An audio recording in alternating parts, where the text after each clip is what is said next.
Welcome to NARAL's The Morning After. Each Thursday, our podcast brings you the latest on reproductive health care, progressive politics, and the fight to keep abortion safe and legal. NARAL's The Morning After is a production of NARAL Pro-Choice Ohio. Find us on Facebook, Twitter, and Instagram at ProChoiceOH. Enjoy the show.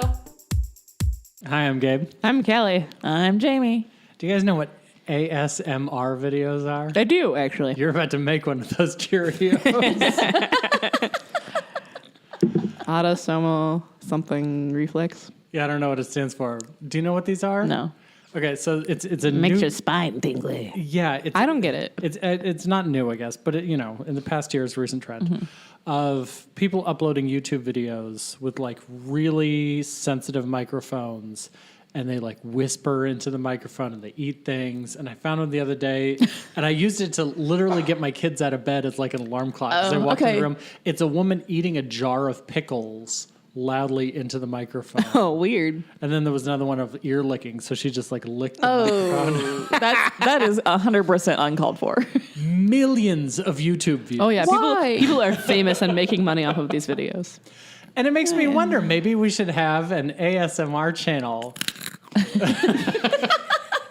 We'll just read the news about reproductive rights and like crinkle the newspaper and sip the coffee. It apparently triggers some kind of like response from your body, like makes your spine tingle or like something otherwise pleasurable. Yeah, it just gives me the creeps. Yeah, that giving me the creeps is where I think I would be, and therefore would not. It doesn't do anything to me. I'm just like, oh, well, what I end up doing is just spending hours watching like slime videos on Instagram instead. And I don't know why. Like, there's like it's not like I find this specifically soothing or like very soothing. It's just like, well, now this is what I'm doing for the next 4 hours, and I don't know why. Slime videos. Yeah, people making slime or like sticking their hands into like smooth things, and they're now like, I don't know. I can't explain it about myself. The very just first a subconscious thing. There is this really awesome paint mixing Instagram where she like makes like she fills molds with paints and then freezes them. So she made an avocado out of paint that she then like crushes up. Yeah, it actually is really cool. Where she like crushes up and like blends the paint. That actually does sound cool. Yeah, that's the one I spend the most time watching. Our very first podcast. I don't know if you remember, Jaime. You'd brought in tacos for some reason. It wasn't our really our very first? Because I don't think it was. It was the beer taco challenge. That's right. That's why. Yes. I think that was episode 1, and we ate tacos in 2015 into the microphone, and it was grossed me out. Yes. So I was actually thinking that was the first podcast. That's a great way to win. It was like the last 3 minutes of the podcast was us talking because and it eating was the tacos. taco beer challenge for That sounds terrible. NAF. So It was related, yes. Did you get a beer or was it just tacos? I think it was just tacos. But I can't remember. My first beer after giving birth was in honor of the TOBC. Fabulous. But yeah, I was actually thinking the same thing. If we wanted to start the channel, that could be the very first one, because at the end of that one, we are all chomping tacos into the microphone. The NARAL Asthma Challenge. Mm-hmm. Nice. Okay, so we're not going to do the sound thing, but we will talk about, similar to the beer and taco challenge, ways to raise money, things to do to get involved. What's coming up? We're doing the Saturday's events Bowl-a-thon first today. Yes, the Saturday's Bowl-a-thon. This is the 9th annual Bowl-a-thon for Women Have Options. Preterms is next week. I don't know when Aggie Fund is having theirs. It's the same time of one of those two events. I think it's next week. I don't feel like it was that close coming up, but I could totally be wrong. Okay, I'm looking these up, and you talk about why the Bowl-a-thon's important. The Bowl-a-thon is important because it's the biggest fundraiser that Women Have Options has each year to raise money to pay for abortions in the state of Ohio. Yes. I mean, that's it in a nutshell. I'm actually behind on my goal this year because I thought it would be much easier to do things with an 8-month-old than it actually is. I know. Shocking. I know. So my food sadist dreams of tomorrow will be realized tomorrow or like some time in the future. Yeah, no, I think it's been a really great long-term fundraiser too. This is my grown. This is my 3rd year participating, and the first year I raised. I mean, both years I've done it, I've raised over $1,000. So I'm a little sad that I haven't made it to that yet. But I have 2 days. Who knows? But it's so far we've raised like just shy of 38,000, I think. Woohoo. And the goal this year is $50,000. So we'll see if we make it that far. I hope we do. So women have options in Columbus. Yes. I mean, they're a statewide organization, but their event is in Columbus. And in Toledo, the Aggie this Fund, both of those are on the 21st. Okay. In order to get details to attend it, you have to be a participant. They don't just like invite everybody. Yeah, it It's a turns out we fundraiser. don't want to be we don't want to have a good time and then get protested. Yes. Go away. You have to participate. You have to have $50 raised. Yes. It's more fun if you're actually on a team. Yes. I'm on Michelle Davis's team, Turbulently Annoying, this year. Turbulently annoying. Yes. That's what she got charged with when she picked up the anti-signs and they attacked her and she got charged. That's her team name. Yes. That's hilarious. Okay. If you're in Cleveland, Preterms Bowl-a-thon is on April 26th. Again, Thursday. Yes, it's a Thursday night. Same deal. Contact Preterm. We'll put links to all of these in the show notes. I don't think it's too late to join, but you have to not. be a participant to be an attendee. You can Yes. just swing by. If you raise, I think, $100 for preterm, you get a purple wine glass, stemless wine glass, so you can be a drunk and not break your glass, I guess. La-di-da. I really want one, but I don't want to fundraise for two different funds. But if you are coming to the Women Have Options Bowl-a-thon, you can get a pair of socks, a pair of knee socks that say "We Fund Abortion." I want those. Well, then come to Bowl-a-thon. Okay. So why are socks the new fundraising thing? Because I was listening to our local NPR station, and they're of course doing their spring fundraising drive, and that was what they were giving away if you like donated $12 a month or something like that. It was like you get this like WOSU like pair of socks. I'm like, So I don't really know. This is something we tried to have for Bowl-a-thon last year, and they're really expensive to actually do, which is probably like coming from the NAF rather than WHO itself. So I Because guess it's a pair yes, of socks. yes. I think he's But- trying to be funny, but So failing. he missed the mark there. Now I'm just no. Don't take my Cheerios. You're making everyone uncomfortable. But I think there are trends and swag that's been given out at conferences. So I think this is one of the nicer things that you can get. But also just like it's nice to like show off your thing, like your support for something in like every possible way. Next trend we'll see is underwear. Well, and maybe at some point it'll warm up so that you can actually see people's knee socks and it won't be covered under 14 layers of clothing. Man, wearing knee socks and shorts, that just reminds me of high school. I'm cool. You're cool. I think we are all cool. What other events are coming up? I don't know. I have a phone bank on the 30th that I hope I have a pretty good turnout for. It's an electoral phone bank, so it's going to be right before the primary. Call people, talk about our endorsed candidates, get them out to vote. Early voting started April 10th, so if you want to go vote, you can go to your county board of elections and do that today or tomorrow or any time before May 8th. Yes. There's a phone bank to do that in Cleveland on April 24th. And one in Toledo. One in Toledo on April 26th. And then yours is on April 30th. Right. So all of these events are in the show notes, are on a Facebook page. Get a hold of one of the organizers to get details about how to participate. Yes. They should be... They're actually pretty fun. Yeah. I mean, you can win prizes, you can play games, you can get snacks. I mean, it's not terrible as far as phone banks go. Spin the prize wheel. Yes. Yeah. They're better than Gabe's phone banks. He hasn't done a true? phone bank in a long time. He doesn't believe in thanking people. Shocked face. I have an old manual that cites Gabe Mann, e-organizer. You've got some old research. I do.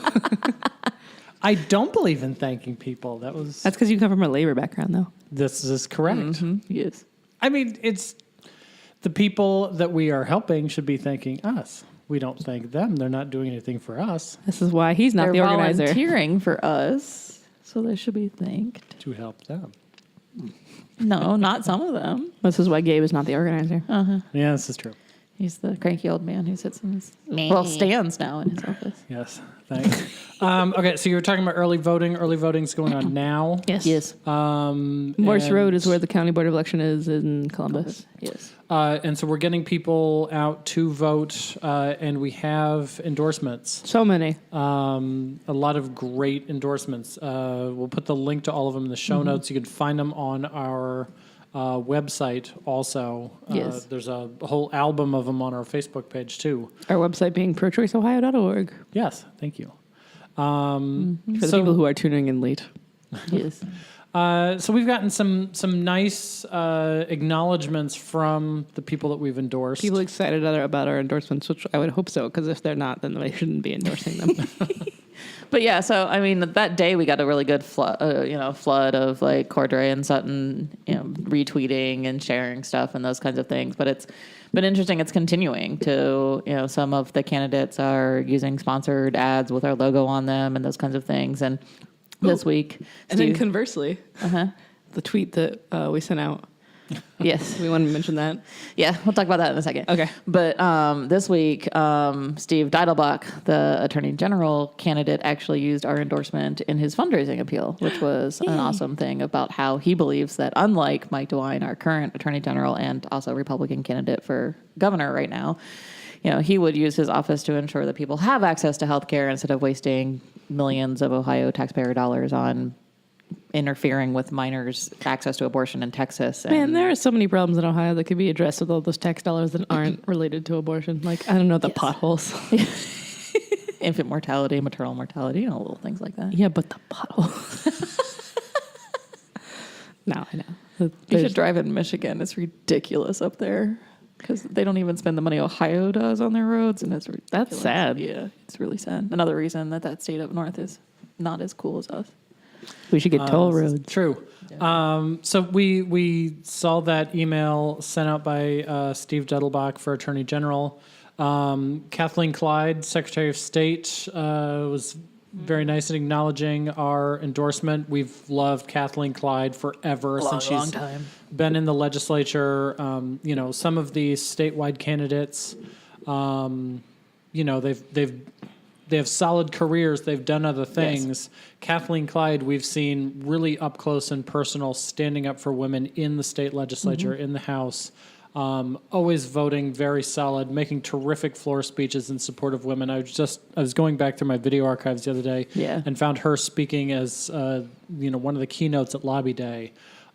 Terrific champion for women. Yeah, just a champion all around. She's just one of my favorite people in that building in general because she's so nice. So nice, but also so dedicated and nice when she needs to be, but also like a pit bull when she's really fighting for the people that she's fighting for. I mean, on our issue, in specific, but also, I mean, she's running for Secretary of State because she cares about people's access to voting and those kinds of things. That's her main issue. Yeah, it's great. I mean, she's a champion on, reproductive rights and all that. Kathleen Clyde is a voting rights person, and that's the job of Secretary of State. Yeah, I mean, and she's an expert on it. She's been, focused on this for years and years. So we need somebody unlike John Husted, who's the lieutenant governor candidate with Mike DeWine, who has systematically been blocking people from the polls. We need somebody like Kathleen in there to actually fight for access to the polls. I know it's shocking, but we want people to vote, guys. Right.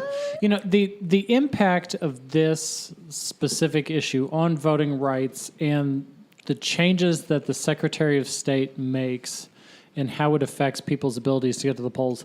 That's one of the things that I think for many voters is really clear. It's very transparent.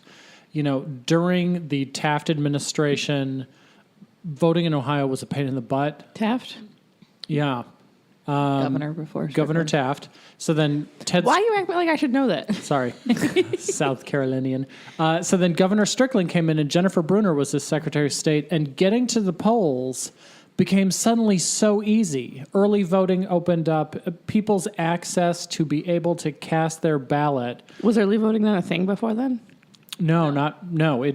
Our laws changed right after 2000. In 2004, you had to be senior citizens were allowed to early vote. Yeah, without you had cause, to be but a everybody reason. else had a reason. Yeah, so you had to be like out of the district or in the hospital or some other reason that was going to block you from actually so you could- getting so you to could the mail polls that in. day. And Yeah. it was all just mail in, but you had to have a reason. Was wasn't- it last year? Like even just last year that you can now do your full registration online? It's been a couple cycles. Oh, full No, registration. full registration is just yeah. the last year. Yeah, you're right. Yeah, That 'cause might I- be the one thing Houston did right. Yeah, because I could do that in South Carolina, and I was just baffled when I moved here. I was like, "Come on, South Carolina is not exactly a progressive state, guys." Like, Right. if I can also order my driver's license on like if I lose it, I can order it online in South Carolina. They've made that a lot harder here. Well, they're actually Weird. going to force you to do it in Ohio here now. So, seeing the trends from that Republican administration with Bob Taft and how much it improved with Ted Strickland, and then Kasich came in office and it immediately Yeah. got worse again. And you can see through the actual length of the lines in your polling place how the Secretary of State is doing. So, Kathleen Clyde has been studying this for years. She understands the issues. We have a clear trend.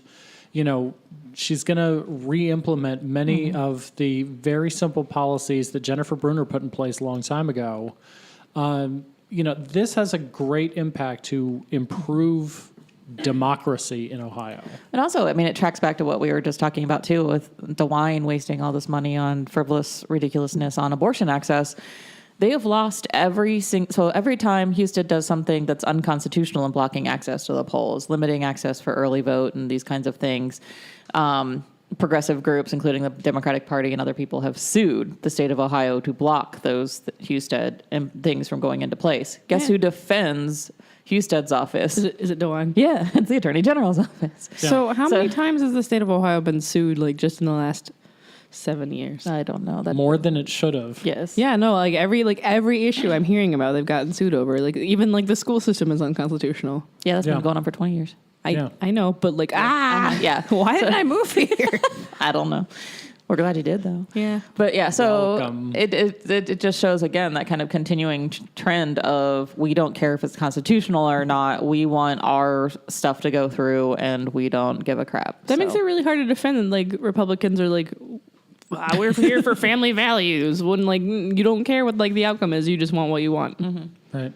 Yeah. The last statewide candidate we haven't mentioned yet is Rob Richardson. He's running for treasurer.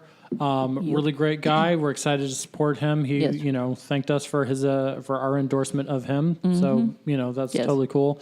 There's also some state legislative races I want us to talk about before we move on, starting with the Senate. I have a question. Yeah. Why would we endorse in the primary instead of just the general election? Because we're leading on this, right? We have a lot of supporters who, we talked to. We put out a membership survey and said, hey, who do you like in this election? Do you think we should endorse? If so, who? We listened to our members. They overwhelmingly chose the Cordray Sutton ticket. Our board discussed it. They looked at all of these candidates' records. They feel that Cordray and Sutton have the best chance of winning in the general election and supporting the clinics that our job is to defend. Yeah. And it's not like we would endorse the other side in the general election. Right. Yeah. No. So the only meaningful time it really matters to endorse is in the primary. Yeah. That's right. Yeah, and I think it also goes. I think that question actually leads straight into where Gabe was probably about to go with the state senate. It's even sometimes we need to endorse because one of our champions is being challenged, and in two cases, current state representatives Teresa Fetter and Dinky Antonio from the Toledo area and the Cleveland area, respectively, are running for state senate to move from the House to the Senate, and both of their county parties decided to endorse these lame white dudes instead of them. So, Right. we really need to also support our champions and make sure our champions are still in the legislature, because in the same way, Kathleen Clyde's been amazing. Nikki Antonio has led the charge on all these things as well. And so has Teresa Fetter. Teresa Fetter's work both on our issue and on human trafficking. We would not be in the place where we are, where John Kasich has signed many bills combating human trafficking, if Teresa Fetter hadn't pushed the issue Yeah. for a very, very long time. So, Yeah. our people need to know that, blindly following, even the Democratic Party endorsements isn't keeping sometimes these amazing candidates in mind. Yeah, I mean, we're not a Democratic organization. We're not a partisan organization. We're going to endorse the pro-choice candidates. Yes. Right. We used to endorse pro-choice Republicans when those existed. Once upon a time. I miss them. Do you want to take a sidebar on Barbara Bush and her pro-choice views? The Women's March put out a tweet that said, "Rest in power, Barbara Bush." And on the choice issue, yeah, but like, dude, can we not remember what she said about Katrina? And like, I mean, I know we don't bash people when they die, but like, Watch me. yeah. And yeah, I mean, but also the fact that we're celebrating her because she was a woman who decided that women should have access to the healthcare they need to be healthy. I mean, yay. I mean, if this was like 2000, that would like not even be like, that wouldn't even be addressed. They're like, well, yeah, because she did what she was supposed to. But it's 2018, and people are like, oh no, the abortion issue. Well, yeah, and I think it actually shows. I mean, when she was first lady, everyone knew she was pro-choice and knew her husband was not as president.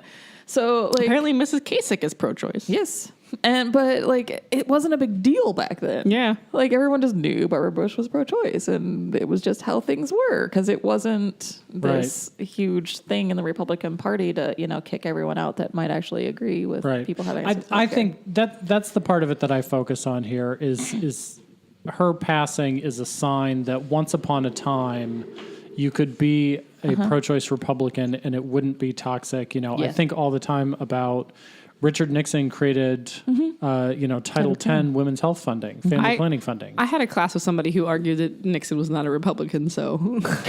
No, he was a Republican. I know. pretty nasty Republican. I know. But, reproductive health care was not politicized. Until like Reagan. Yeah, Reagan ruined it all. Shocker. Okay, sorry for the side. Did you see the New York, is it New York Magazine? I just see it as nymag.com. I don't know. They released an article about that the tide is changing, that more young people are identifying as pro-choice. Like 51% of seniors think that abortion should be like accessible all or most of the time versus like 65% of young people. Well, I think the interesting thing on that article actually was that we always, everybody always asks us, well, why do you, reach out to the other side? Why do you, and it's because people can move and change. I think the interesting thing in that article was that not only was that gulf getting bigger and bigger between old people and young people, but young people were more likely to have changed their mind on the issue over the last series of years. Yeah. And when they changed their mind, they were moving more to the abortion access side versus the making abortion illegal side. So I think it pushes back on a lot of the ridiculous crap that the anti-choice, movement talks about. How they're all pro-life false. Yes. It's really funny every time I see somebody holding the I am the pro-life generation, which is like supposed to be young people. It's What are usually you, a 70? 50-year-old white dude, which I find hilarious. But no, I think that article was really interesting. Yeah. But do we have other candidates state before senate. we? Yeah. I have seen a stock photo of somebody holding that sign. Everyone behind them was definitely holding a pro-choice sign. Yeah. We talked about Teresa Federer. Nikki Antonio, amazing champion for the Lakewood community, Cleveland's West Side. Also in Cleveland, Kenny Yuko in the 25th Can we move before we move on? Also, the first openly lesbian member of the Ohio House, and has been a champion of making passing a bill to ensure that LGBT people in Ohio cannot be discriminated against in job and public accommodation and housing. Antonio? Yes. She's a lesbian? Yes. How did I miss that memo? Not Kenny Yuko. No, Not Kenny I Yuko, know. yes, Nikki Antonio. I didn't know that. Yes. Yeah. So, yes, she's awesome and amazing. Terrific pioneer, Nikki Antonio. Kenny Yuko has been a great champion of ours in the Senate. Yes. He's running for re-election, but he has a primary challenger. So Yes. this is, something where we're making sure everybody understands, hey, Kenny Yuko has been a great champion Yes. for reproductive rights for years. Always somebody we've been able to count on Yes. day in and day out. Sandra Williams, I don't think she's got a challenger. She does. Does? Oh, Sandra Williams, we're supporting Louise Valentine, is a new name to Yes. me, but she's pro-choice, and we're supporting her for it. And the last endorsed candidate that we've got this time around is Catherine Chips, who's running my district. I actually got her mailer in my mail. Yay. I opened up my mailbox, and there it was. For House or Senate? For Senate. the Senate in Columbus. We're in a different Senate district. That's weird. We might be. Mine's Tavares. Yeah. No, Tavares is term limited. Yeah. So This Oh. is her. this yes. is her seat. Today I learned. Catherine Chips is running in Columbus for the Senate as a write-in candidate. You Yes. have to write in her name. So there's on this, when you do it in person on the video boards, which Franklin County has, you push, there's a button just like for the candidates that says write in. You push that button and a screen pops up that you type in the person's name. Right. Boggs is also right in Yes. my district. Yes. She So, doesn't have a primary component though. So. I know, but Yeah. she's in the House. Kristen Boggs. Yes. That's Columbus's east side, right? She's kind of that Gahanna area. Yeah. Uh-huh. she's like the university district, part of the Hilltop, and then Gahanna. Yes. So I'm in Boggs district. Oh, okay. It's weird. So we've got a bunch of people, too many to name here, in the Ohio House. Not every single one of our champions that's in the legislature is on this list because just not Many- everybody. You know, can you talk about why somebody might not be endorsed this time but is pro-choice? Yeah, because, I mean, frankly, a lot of our folks don't have primary challengers. So when we're going through, I mean, the process to go through to screen these candidates and endorse these candidates is not an easy one. So when you're looking at hundreds and hundreds of candidates, we prioritize the ones that have primary opponents. So a lot of these, actually several of these folks don't even have general election opponents. They're just running unopposed. So, you know, what we did was we prioritized ones that did have primaries and those kinds of things. So it really is just a factor of did we, you know, get a hold of them and those kind of things. So being not endorsed does not necessarily mean like one of our champions is no longer pro-choice or any of those kinds of things. We will do another round of endorsements for the general election. Right. And they'll be most likely on that round. So that said, if there's a primary contest and one of those two candidates is endorsed, it's because their opponent is, you know, It's not endorsed. Let's put it that way. right. But I mean, it could mean that a couple of things, you know, that we know that they are not pro-choice, but it also could mean that they just didn't respond to an email. So, like, we cannot comment on the other side of where any of these folks are unless they have a voting record. Check your email, folks. Yes. But one I do want to mention who does have a primary, it's a Columbus, Ohio one too. Erica Crowley is running to replace Herschel Craig in the 26th district, and she's amazing. She does have a primary opponent that we did not endorse that in that district, and she's just an amazing champion. I think she's going to be an amazing addition to the legislature. She wants to do this. There's a lot of people who do this as a stepping stone to something else or whatever. This is a job she wants, and she's really working her butt off to get there. So she's definitely one I would want to mention, but check out the website for the rest of the House endorsements. yes, link in the show notes. And then the other thing that's not on here for a very specific reason is there's nobody running for Congress on our list. Yes. And that's for a really obvious reason. We're NARAL Pro-Choice Ohio. We endorse at the state level. National endorsements are NARAL Pro-Choice America, Yes. the national partner of ours in D.C. So you don't see Sherrod Brown on here. We love Sherrod Yes. Brown. Vote for Sherrod Brown. But he's running for the U.S. Senate, and that's an endorsement from NARAL Pro-Choice America. My Yes. own member of Congress isn't on here. So, you know, it's because they're running for federal office. Yes. It's not, and I got some emails about that of like, why didn't you endorse Yeah. this person running for Congress? It's because we don't endorse for Congress at all. Once our national partner releases those endorsements, we'll advertise the hell out of them. But it's just a different organization. Yes. So those are the endorsements. And then also in state news, these people are fighting back against, they're not only fighting for office, but they're standing up against the Kasich anti-abortion agenda. These are people who have said that they will support access to abortion rights, support for family planning funding, and support for Planned Parenthood, Yes. who just won a case. Yes. Talk about that? Back to Mike DeWine wasting your taxpayer dollars. He doesn't need to be governor. Can we say that one more time? I'm going to say it often, say it loud.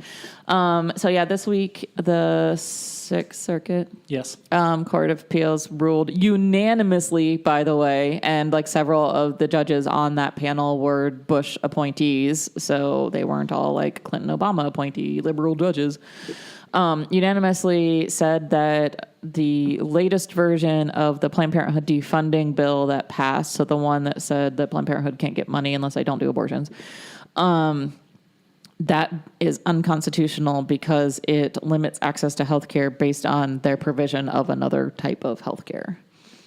So that was a huge win. It rules that unconstitutional. We'll see. Mike DeWine's statement yesterday was they're looking into whether they will appeal this or not. So, based on the fact that he loves to waste taxpayer dollars doing this, again, he doesn't need to be governor. To be evil. Yes. To waste tax dollars to be evil. Yeah, I mean, our statement yesterday said that the Republicans didn't care who they hurt along the way, and that really is the biggest point of this.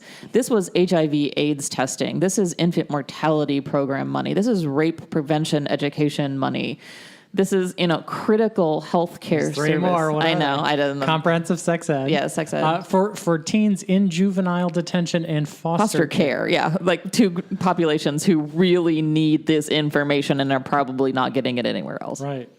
Treatments to prevent infertility. So if you're trying to have a baby Yes. and you go to Planned Parenthood for some help, this bill would say, no, Planned Parenthood can't help you have a baby. Yes. It also doesn't apply just to Planned Parenthood.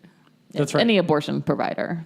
Yeah. So, But like, it is just so abortion if providers. a hospital provides one abortion that is not related to incest or rape, If a hospital gives you a referral to go to an abortion Yes. provider, so the hospital's not even doing the abortion, they would be defunded by this bill. Yeah, it's the abortion provider or anyone who I can't even remember what the language was, but is affiliated with Promoting abortion, blah blah blah. So yeah, I mean, it really is a huge, broad population that would no longer, if the Ohio Department of Health was actually equally enforcing it, which I doubt they actually would. But The sixth fund just popped into my head. The sixth fund is funding for breast and cervical cancer yes, screenings and treatment. Yes.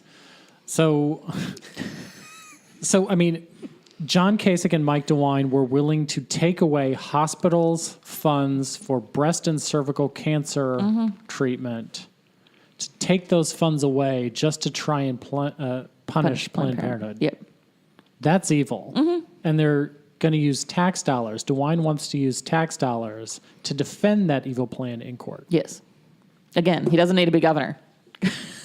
One more time for the Should people in the not back. be allowed to be governor. He must be stopped. I mean, think about that. I mean, if he's willing to do all of that, what is he going to do as governor? We've seen half of the clinics already close under Kasich. What would happen under a DeWine administration? Again, going back to Kelley's question on why we endorsed in the primary, that's why we endorsed in the primary. Right. He must be stopped. And the people to stop it and the people to help us do good when they get elected is Cordray and Sutton. Yes. I wrote down here on the agenda a sidebar, which I think fits in nicely here because we're talking about preventive health care. We're talking about helping women have healthy babies. An organization we want to lift up who did some amazing work over the past week, got yes. terrific press, is Root. Yes. Restoring our own through transformation. Yes. And the hour, as I say it out loud, isn't white guys like me. It's black women looking to have healthy families. Yes. Black women-led, black women-focused reproductive justice, birth justice group here in Columbus, a newer organization. Jessica Roach is their director, and she's an amazing person. She spoke at Lobby Day, however long ago that was, a week ago. Oh, geez, it's been a week. a week, 2 days. And just is an amazing partner to have. They did their very first, it wasn't the very first ever, no, I think it was the very first ever, but it was everywhere across the country, not just Columbus. It was from Black Mamas Matter. Yes. So they're part of the Black Mamas Matter Alliance, and so they did their very first Black Maternal Health Week. So they did a whole series of events starting in Kenyon College, and then did a Meet the Doulas event because that's one of their primary services is full spectrum doulaing. Can you explain to me what exactly a doula is? It's a birth support person, but actually the full spectrum doula, I mean, that's kind of what they're known for, but full spectrum doula, so there's even like abortion doulas, so somebody that helps a woman through the abortion process or those kinds of things. Perinatal, birth support, abortion, postpartum. And actually, Root is actually looking at doing even into like adoption doulaing and like helping actually welcome and integrate an adopted child into a family. That's cool. Yeah, which I find really, really interesting and amazing. So it really is just support because so much of birth is medicalized. And what we know, especially with Black women, with the emerging, actually already here, maternal health crisis for Black women especially, is that their voices aren't heard. I mean, I don't know if we've talked about this before, but Serena Williams talked about how bad her birth experience was. She had a blood clot after her C-section, and like she's had blood clots before, but so it's not something that should have been missed. Yeah, and she kept complaining of pain and kept complaining of pain, and they kept ignoring and ignoring and ignoring. And if Serena Williams can't get the health care she needs, think about a woman on Medicaid at Grant Hospital, where they're just trying to shove her out the door.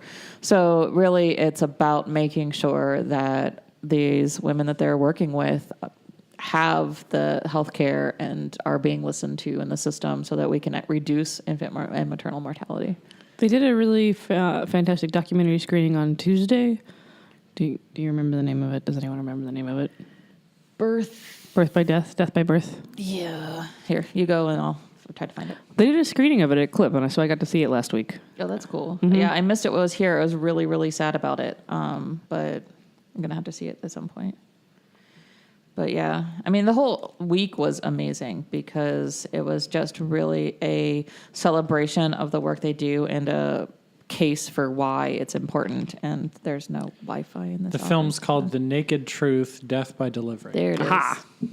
There is no Wi-Fi in this office. My phone won't work. We'll put link to Root. Please do support Root, like their social media stuff, share it. Amazing work that nobody else is doing. The Stand Up for Choice in May 8th, will be benefiting Root. Nice. If you want to know more about it, actually, they were highlighted in the Columbus Alive issue that came out last week. So you can actually pick up a paper copy of it. I still need to grab it somewhere. Has an amazing picture of Jessica and a little baby that she helped deliver. Give me a copy for the wall here. Okay, I'll get you a copy for the wall. But so check that out either online or if you're in Central Ohio, find it where Columbus Alive is. We shared that link on Facebook and Twitter. Yeah. Great press. Terrific work. So, yay, Root. Yay. Okay. Okay, do you want to talk about Trump Hannity or do you want to talk about Janelle Monáe? Janelle Monáe, please. All right. Janelle Monáe is a singer who just released a song called PYNK, PYNK, which is a song about performing oral sex on another woman and is a celebration of womanhood. But, and it's her and Tessa Thompson. Tessa Thompson is an actress that she's been in a few videos with Janelle Monáe. But it's not just like a celebration of womanhood because these two people also recognize that there are women without vaginas. But it's a catchy song. It's a good summer beat. And the aesthetics of the video are great. There's these pants that look like it's not vulvas. subtle. No, it's definitely not subtle. The vulva pants. Mm-hmm. Yeah. No, I saw the pants. I hadn't seen actually what there's it was lots of think pieces about. Things, there's lots of think pieces about it. But it's just a fun song. It's not subtle and it's great. Yeah. The thing that I thought about is there was a little bit of a dust up over the most recent women's marches over whether or not the pink pussy hats were Transphobic. Or racist.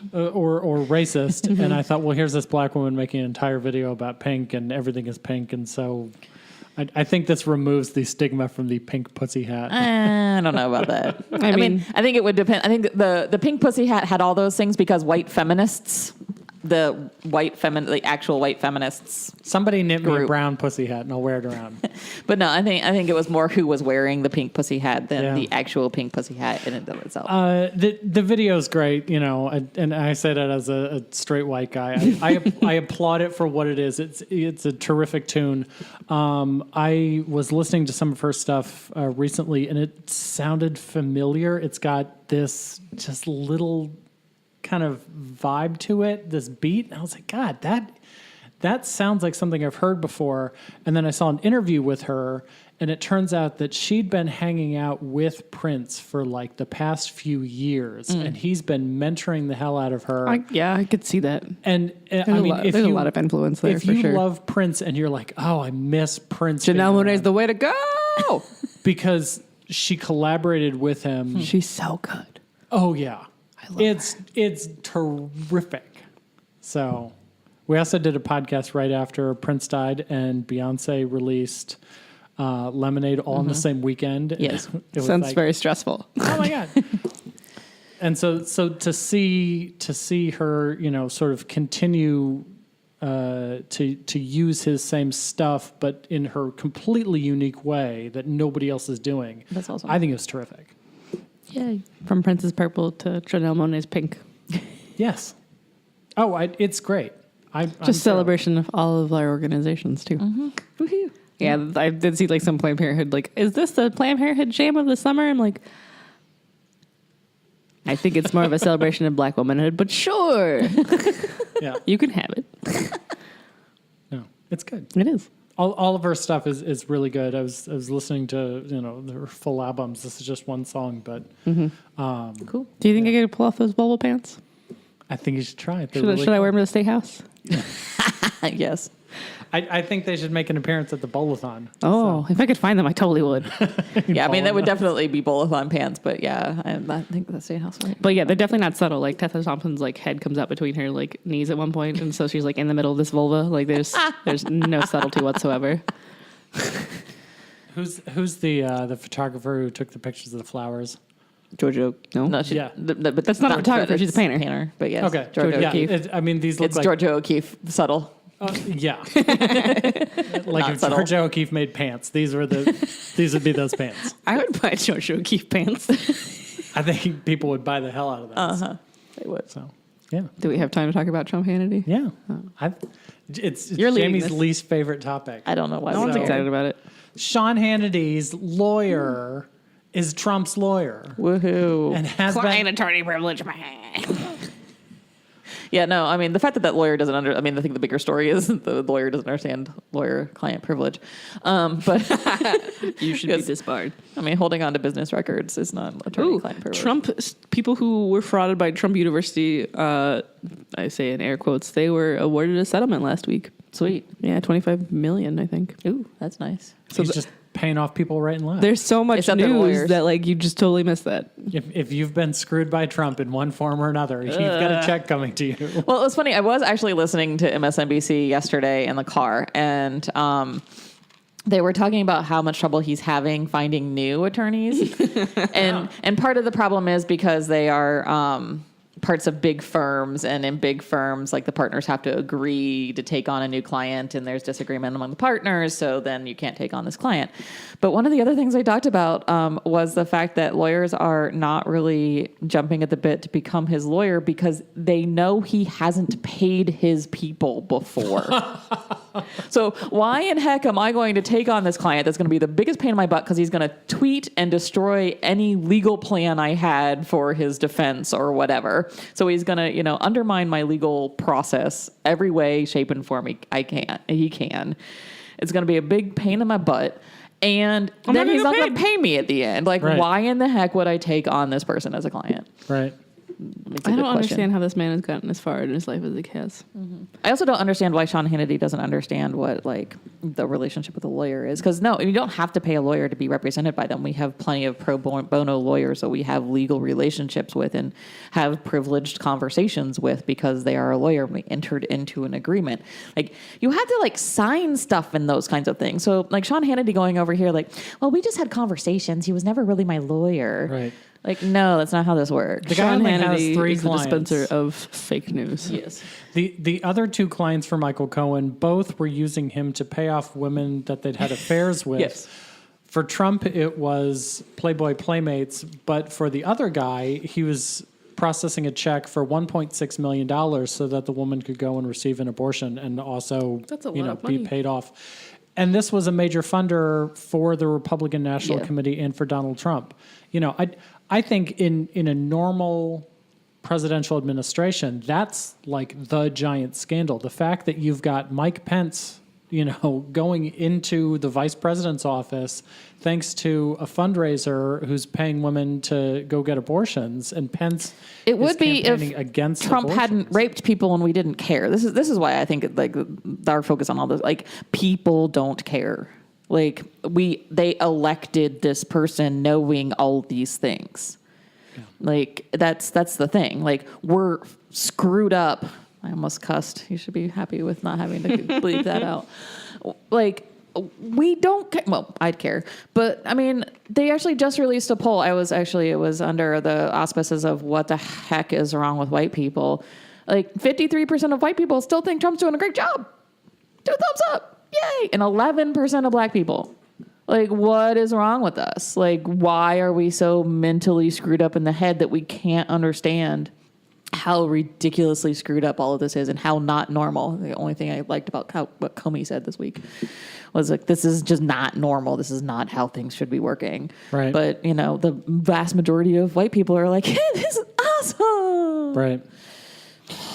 Last topic, transitioning from that, is we forgot to come back to the Jim Renacci Oh, email. yes, we did. So we put out a tweet saying that Renaci's ties with Trump and the fact that he's standing with Donald Trump is disgusting. Yes. That's all we did is we just retweeted something else and put the word disgusting on it. Renaci's team took our tweet and made that as the head of a fundraising email he sent out to his people. Yes. So we He called us the most powerful and something else progressive organization in the country. And I was like, score. Didn't he accuse us of being well funded? Yes. I love. There's been a couple times there was a letter to the editor with the same line that NARAL is the most powerful pro-choice organization. And I was Somebody should tell our national office. like, yes, we are. Yes, we are. We put out a response. We said, Congressman Renaci, when you stand with Donald Trump, you're standing by his loathsome record of using and abusing women. You can attack us all you want. We're not intimidated, but it only shows Ohio voters how extreme your anti-woman views really are. Yes. And this is the guy running against Sherrod Brown again, coming back to how amazing and wonderful Sherrod Brown is. He's Right. so nice. And he has one of our shirts. He's well funded. He has one of our shirts. Sherrod Brown is. Jim Renaci's anti-woman. He's standing by a guy who uses and abuses women. Yes. And I hope that would matter, but white people prove me wrong constantly. That is kind of a really good response to that. It's a well-timed crunch. We'll see everybody next week. Bye.